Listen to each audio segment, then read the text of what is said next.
Hello student, I'm Leelam Chandrakar from Department of Zoology। आज का हमारा टॉपिक है डाइजेस्टिव सिस्टम ऑफ पाइला। आज की इस लेक्चर में हम पाइला के पाचन तंत्र के बारे में देखेंगे। तो पाइला के डाइजेस्टिव सिस्टम को दो भागों में बांटा गया है। इसमें से फर्स्ट है एलिमेंट्री केनॉल और सेकेंड होता है डाइजेस्टिव ग्लैंड। ठीक है, एलिमेंट्री केनॉल और डाइजेस्टिव ग्लैंड आपस में मिलकर के डाइजेस्टिव सिस्टम को बनाते हैं। तो इसमें पहले हम देखते हैं इसके फर्स्ट पार्ट को, जो कि है एलिमेंट्री केनॉल। तो पाइला की एलिमेंट्री केनॉल जो है वो एक कुंडली ट्यूब होती है, जो कि माउथ से स्टार्ट होकर के एनस तक फैली रहती है। और इनके जो पूरे एलिमेंट्री केनॉल है उनको 3 पार्ट में डिवाइड किया गया है। इसमें से फर्स्ट पार्ट है फॉरगट, सेकेंड है मिड गर्ड और थर्ड होता है हैंड गर्ड। तो सबसे पहले हम इसके फर्स्ट पार्ट को देखते हैं, जो कि है फॉरगट। तो फॉरगट जो है वो एलिमेंट्री कैनाल का सबसे स्टार्टिंग पार्ट होता है और इसके अंतर्गत माउथ, बकल कैविटी और इसोफेगस आते हैं। ठीक है, तो फॉरगट का फर्स्ट जो सबसे फर्स्ट पार्ट है वो है माउथ। इसका जो एलिमेंट्री कैनाल है वो माउथ से ही स्टार्ट होता है। तो माउथ जो है वो हेड के आगे एक दरार के रूप में पाया जाता है। तो यहाँ पे ये पाइला के एलिमेंट्री कैनाल का डायग्राम दिया हुआ है। तो यहाँ पे ये वाला जो पार्ट है उसको बोला जाता है माउथ। माउथ जो है वो हेड के आगे की तरफ एक दरार के रूप में प्रेजेंट होता है और इनका जो माउथ है वो फर्स्ट पेयर टेंटिकल्स के बीच में नीचे की ओर होता है। तो यहाँ पे आप देख पा रहे हो, ये है इसका टेंटिकल्स, ये इसका फर्स्ट टेंटिकल्स है और ये है सेकेंड टेंटिकल। जो सेकेंड टेंटिकल्स है वो फर्स्ट के अपेक्षा थोड़ा बड़ा होता है। तो इसका जो माउथ है वो फर्स्ट टेंटिकल के बीच में नीचे की ओर होता है। ठीक है, अब ये जो माउथ है वो आगे की ओर बकल कैविटी में ओपन होता है। ठीक है, तो ये यहाँ पे ये वाला जो पार्ट है उसको बोला जाता है बकल कैविटी। तो इसमें सेकेंड जो पार्ट होता है वो है बकल कैविटी। इसकी जो बकल कैविटी है वे एक बकल मास बनाती है, मतलब कि बकल कैविटी बहुत सारी मसल से घिरी हुई स्ट्रक्चर होती है, उसको बोला जाता है बकल मास। ठीक है, तो यहाँ पे डायग्राम में ये वाला जो पार्ट है ये है बकल मास। ठीक है, इनका जब अपर कुलम ओपन होता है तो पाइला यही बकल मास को बाहर निकालता है और फीडिंग की क्रिया करने में हेल्प करता है। ठीक है, अब इनका जो बकल कैविटी है उनको दो भागों में बांटा गया है। तो यहाँ पे ये बकल मास का वर्टिकल सेक्शन दिया हुआ है, ये है इसका माउथ। ठीक है, अब माउथ जो है वो आगे बकल कैविटी में ओपन होगा और इनका जो बकल कैविटी है वो दो भागों में बटा रहता है। इसमें से एक होता है वेस्टिब्यूल और सेकेंड पार्ट होता है पोस्टेरियर पार्ट। ठीक है, इनका जो वेस्टिब्यूल है वो छोटा होता है और माउथ जो है वो इसी में आकर के ओपन होता है। तो यहाँ पे ये वाला जो पार्ट है इसको बोला जाता है वेस्टिब्यूल और बकल कैविटी के जो पीछे वाले पार्ट हैं इसको पोस्टेरियर पार्ट बोला जाता है। तो बकल कैविटी के दो पार्ट हैं, एक है वेस्टिब्यूल और सेकेंड होता है पोस्टेरियर पार्ट। ठीक है, अब बकल कैविटी के फ्लोर के पीछे वाले पार्ट पर टंग जैसा एक स्ट्रक्चर होता है जिसे बोला जाता है ओडोंटोफोर। उसके बाद है इसमें रेड्यूला। तो इसका जो बकल कैविटी है उसी के अंदर एक कैटिन की बनी मुड़ी हुई रिबन के समान स्ट्रक्चर होती है जिसे बोला जाता है रेड्यूला। तो यहाँ पे ये वाला जो स्ट्रक्चर है ये यहाँ से यहाँ तक ये है इसका रेड्यूला। जो रेड्यूला है वो कैटिन की बनी होती है और ये मुड़ी हुई रिबन के समान दिखाई देती है। ठीक है, रेड्यूला जो है वो एक सैक के अंदर बंद रहता है जिसको रेड्यूलर सैक कहते हैं। तो ये जो रेड्यूला है वो रेड्यूलर सैक के अंदर बंद होगा। ठीक है, और इस रेड्यूलर सैक के अंदर एक मेम्ब्रेन होती है जिसको बोलते हैं सब रेगुलर मेम्ब्रेन। अब इस रेड्यूला के अंदर बहुत सी लाइनिंग दिखाई देती है। तो यहाँ पे रेड्यूला का डिटेल में डायग्राम दिया हुआ है, ये है एक रेड्यूला। ठीक है, अगर रेड्यूला को देखोगे तो ये इस प्रकार से दिखाई देता है। इसमें आगे की तरफ ये दो फ्लैप होती हैं। ठीक है, तो ये वाला जो स्ट्रक्चर है इसको बोला जाता है फ्लैप और इसमें बहुत सारे पंक्ति में लगे हुए टीथ होते हैं। इसके प्रत्येक जो रॉ है उसके अंदर 7 टीथ होती हैं। तो यहाँ पे आप देख पा रहे हो इस प्रकार से इसमें पंक्ति है, ठीक है। और इन सभी पंक्ति में लगभग 7 टीथ होते हैं सभी में, ठीक है। तो यहाँ पे इन सातों टीथ का डायग्राम दिया हुआ है। इसका एक फॉर्मूला है 2 1 1 1 और 2, ठीक है। 2 मतलब कि यहाँ पे दो मार्जिनल टीथ है, एक है आउटर मार्जिनल टीथ और दूसरा है इनर मार्जिनल टीथ। 1 मतलब कि यहाँ पे एक लेटरल टीथ है, उसके बाद 1 मीडियम रैकिडियन है, उसके बाद फिर 1 लेटरल टीथ। 2 मतलब कि यहाँ पे फिर से दो मार्जिनल टीथ है, एक है इनर मार्जिनल टीथ और उसके बाद है आउटर मार्जिनल टीथ, ठीक है। तो यहाँ पे जो बीच का टीथ है उसका नाम है मीडियन रैकिडियन, ये छोटा टीथ होता है। इस मार्जिनल मीडियन रैकिडियन के बाहर की तरफ देखें तो ये यहाँ पे लैटरल टीथ होता है दोनों साइड, ठीक है। यहाँ पे एक लैटरल टीथ है और एक लैटरल टीथ यहाँ पे है। उसके बाद ये दोनों होता है मार्जिनल टीथ, एक आउटर मार्जिनल टीथ है और दूसरा है इनर मार्जिनल टीथ। सेम इधर भी एक इनर मार्जिनल टीथ है और एक है आउटर मार्जिनल टीथ, मतलब कि इधर भी दो मार्जिनल टीथ है, ठीक है। तो यहाँ पे ये यहाँ पे फ्लैप है। उसके बाद इसमें इस प्रकार से रॉ होता है और इस रॉ में 7 टीथ होगा। बीच वाला जो टीथ है वो है मीडियन रैकिडियन, उसके बाद इधर 3 मतलब कि एक लैटरल और दो मार्जिनल टीथ होगा और इधर भी 3, एक लैटरल और दो मार्जिनल टीथ होगा, टोटल 7 होंगे, ठीक है। ये जो टीथ है वो फूड को कुतरने का काम करता है। तो ये हुआ इसका रेड्यूला। उसके बाद इसमें थर्ड होता है इसोफेगस। इसोफेगस जो है वो बकल मांस से निकलती है और ये एक पतली ट्यूब होती है। तो यहाँ पे ये वाला इतना एरिया है बकल मांस। अब ये जो बकल मांस है वो पीछे की तरफ इसोफेगस में ओपन होगी और ये जो इसोफेगस है वो एक पतली ट्यूब होती है, ठीक है। तो यहाँ पे ये वाला पार्ट है बकल मांस। अब ये जो बकल मांस है वो इस पतली सी ट्यूब में ओपन होगी, इसको बोला जाता है इसोफेगस। ये जो इसोफेगस है वो फूड को बकल कैविटी से स्टमक तक पहुंचाने का काम करती है। तो जब फूड इस बकल कैविटी में आएगा तो बकल कैविटी से यहाँ पे इसोफेगस से होते हुए स्टमक में जाएगा। तो इस इसोफेगस का काम यही है कि ये फूड को बकल कैविटी से स्टमक तक पहुंचाने का काम करती है, ठीक है। उसके बाद इसमें से एलिमेंट्री कैनाल का जो सेकेंड पार्ट है वो है मिड गट।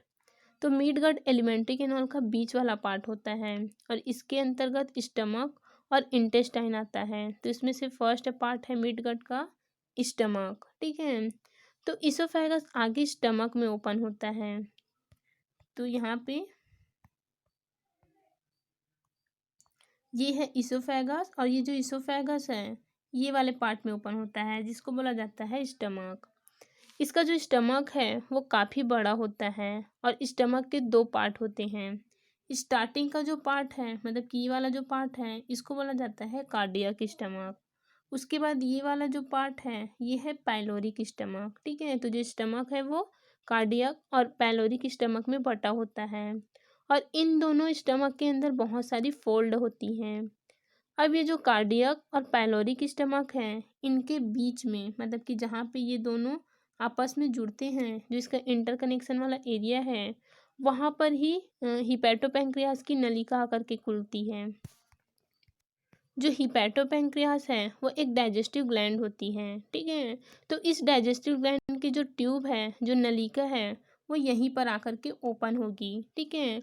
और ये अब ओपन होकर के अपना जो डाइजेस्टिव एंजाइम है उसको इस स्टमक में डालेगी ताकि डाइजेशन की जो प्रोसेस है वो कंप्लीट हो सके, ठीक है। अब जब पाइलोरिक स्टमक से आगे जाते हैं तो यहाँ पे एक छोटा सा आउटग्रोथ दिखाई देता है, इसको बोला जाता है सीकम। लेकिन डाइजेशन में इसका ज़्यादा रोल नहीं होता, ठीक है। उसके बाद इसमें जो सेकेंड पार्ट है मिड गट का वो है इंटेस्टाइन। अब यहाँ पे पाइलोरिक स्टमक से आगे जाओगे तो यहाँ पे एक पतली संकरित ट्यूब होती है जो कि आगे जाकर के इस प्रकार से कुंडलित हो जाती है, इसको बोला जाता है इंटेस्टाइन, ठीक है। तो इसका जो इंटेस्टाइन है वो एक कुंडलित पतली ट्यूब होती है। उसके बाद एलिमेंट्री कैनाल का थर्ड पार्ट है हाइंड गट। हाइंड गट जो है वो एलिमेंट्री कैनाल का सबसे पीछे वाला पार्ट होता है और इसके अंतर्गत रेक्टम और एनस आता है। तो ये वाला जो पार्ट है उसको बोला जाता है रेक्टम। ये भी लंबा होता है और इसकी जो वॉल है वो मोटी होती है। अब रेक्टम आगे एक छोटे से पोर के थ्रू बाहर ओपन होता है जिसको बोला जाता है एनस। ठीक है। उसके बाद इसमें सेकंड है डाइजेस्टिव ग्लैंड। तो यहाँ पे डाइजेस्टिव ग्लैंड जो है वो 3 प्रकार के होते हैं। इसमें से फर्स्ट है बकल ग्लैंड, सेकंड होता है स्लेवरी ग्लैंड और थर्ड है डाइजेस्टिव ग्लैंड। इसको हिपैटोपैंक्रियास ग्लैंड भी बोला जाता है। तो इसमें सबसे पहले हम देखते हैं बकल ग्लैंड को। तो बकल मास के नीचे पोस्टीरियर साइड में,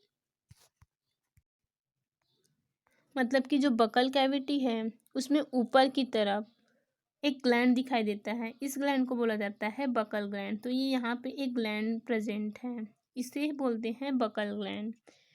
ये जो बकल ग्लैंड है इसका काम अभी तक ज्ञात नहीं है, लेकिन बहुत सारे वैज्ञानिकों का मानना है कि ये डाइजेशन में हेल्प करता है। ठीक है। उसके बाद सेकेंड ग्लैंड है इसमें स्लेवरी ग्लैंड। तो बकल मास के नीचे पोस्टीरियर साइड में वाइट कलर की स्लेवरी ग्लैंड पाई जाती हैं। तो यहाँ पे अगर डायग्राम में देखोगे तो ये यहाँ पे ये है बकल मास, और जो बकल मास है उसके पोस्टीरियर साइड में, मतलब कि पीछे की तरफ एक वाइट कलर की ग्लैंड होती है। इस ग्लैंड को बोलते हैं स्लेवरी ग्लैंड। और ये जो स्लेवरी ग्लैंड है ये म्यूसिन और कार्बोहाइड्रेज एंजाइम का सिक्रेशन करते हैं। जो कार्बोहाइड्रेज एंजाइम है वो कार्बोहाइड्रेट का डाइजेशन करते हैं और जो म्यूसिन है वो फूड को नम और लसलसा बनाता है। ठीक है। उसके बाद थर्ड इसमें यहाँ पे सेम पोजीशन पे, मतलब कि जहाँ पे स्लेवरी ग्लैंड होते हैं वहीं पे एक और ग्लैंड पाया जाता है। इसको बोला जाता है इसोफेजियल ग्लैंड। ठीक है। ये जो इसोफेजियल ग्लैंड है इसका भी काम अभी तक ज्ञात नहीं है। उसके बाद थर्ड इसमें ग्लैंड है हिपैटोपैंक्रियास। ये इसका सबसे इम्पॉर्टेंट डाइजेस्टिव ग्लैंड होता है। और हिपैटोपैंक्रियास जो ग्लैंड है उसके अंदर 2 लोब होती हैं। तो यहाँ पे जो स्टमक है उसके पास में डाइजेस्टिव ग्लैंड या फिर हिपैटोपैंक्रियास ग्लैंड पाया जाता है। और ये जो हिपैटोपैंक्रियास ग्लैंड है उसके अंदर 2 लोब होंगे, एक बड़ा लोब होता है और एक छोटा लोब होता है। इसका जो छोटा वाला लोब है वो स्टमक के ऊपर होता है, ये वाला। ठीक है। और बड़ा वाला जो लोब है वो घूम करके सेल के एपेक्स तक फैला होता है। दोनों लोब से डक्ट निकलती हैं, मतलब कि ट्यूब निकलेगी, और ये जो ट्यूब है वो निकल करके पाइलोरिक और कार्डियक स्टमक के जो इंटरकनेक्शन एरिया है, मतलब कि जहाँ पे जो पाइलोरिक और कार्डियक स्टमक आपस में इंटरकनेक्ट होते हैं, जुड़ते हैं, वहाँ पर जाकर के इसके ट्यूब जो है वो ओपन होती है। ठीक है। और ये इस डक्ट की हेल्प से अपने डाइजेस्टिव एंजाइम को स्टमक में सिक्रेट करती है ताकि डाइजेशन हो सके। ठीक है। अब इस हिपैटोपैंक्रियास में 3 प्रकार की सेल पाई जाती हैं। इसमें से फर्स्ट है सिक्रेटरी सेल्स, सेकेंड होता है इंट्रासेल्यूलर डाइजेस्टिंग सेल्स और थर्ड होता है कैल्शियम सेल्स। तो इसमें फर्स्ट है सिक्रेटरी सेल्स। ये जो सिक्रेटरी सेल्स हैं वो सेल्यूलोज को पचाने वाले एंजाइम्स का सिक्रीशन करती हैं। फिर है इंट्रासेल्यूलर डाइजेस्टिंग सेल्स या फिर इसी को रीएब्जॉर्प्टिंग सेल्स भी कहा जाता है। इसके अंदर प्रोटीन का इंटरसेलुलर डाइजेशन होगा। ठीक है। उसके बाद थर्ड होता है कैल्शियम सेल्स, जिसको लाइम सेल्स भी कहा जाता है। ये जो सेल्स है ये कैल्शियम फॉस्फेट को स्टोर करती है। ठीक है। उसके बाद है फूड एंड फीडिंग मैकेनिज्म, मतलब कि जो पाइला है उसका फूड क्या है और इसमें फीडिंग का मैकेनिज्म कैसे होता है और कैसे इसमें डाइजेशन होता है। तो पहले भी मैंने बताया था जो पाइला है वो एक्वेटिक प्लांट जैसे कि पिस्टिया वेलिसनेरिया जैसे रसीले प्लांट को अपने फूड के रूप में लेते हैं। ठीक है। जब ये फूड अपने माउथ में लेता है तो ये सबसे पहले इसके जॉ के कांटेक्ट में आता है। तो जब ये माउथ की हेल्प से फूड को लेगा तो सबसे पहले जो फूड है वो इनके जॉ के कांटेक्ट में आएगा, और जो जॉ है वो फूड को छोटे छोटे टुकड़ों में तोड़ने का काम करता है। जब फूड छोटे छोटे टुकड़ों में टूटेगा तब ये आगे ये वाले मतलब कि वेस्टिब्यूल वाले पार्ट में पहुंचते हैं, ठीक है। जब यहाँ पे आएगा फूड तो इसका जो रेडुला है वो इस प्रकार से मूवमेंट करता है, ठीक है। ये जब ऐसे मूवमेंट करेगा तो फूड जो है वो इसके कांटेक्ट में आएगा और जो रेडुला है उसके ऊपर में टीथ होता है जो फूड को और छोटे टुकड़ों में तोड़ने का काम करता है, ठीक है। अब जब फूड बकल कैविटी पूरी तरह से टूट जाएगा तब ये बकल कैविटी से इस प्रकार से इसोफेगस में आएगा, ठीक है। और जो सलेवरी ग्लैंड है वो उससे सीक्रेट होने वाला जो म्यूसिन है वो इस फूड को नम और लसलसा बनाता है जिससे फूड जो है वो आगे मूवमेंट कर सके। तो जब फूड छोटे छोटे टुकड़ों में टूट जाएगा तब ये बकल कैविटी से इसोफेगस में जाता है, ठीक है।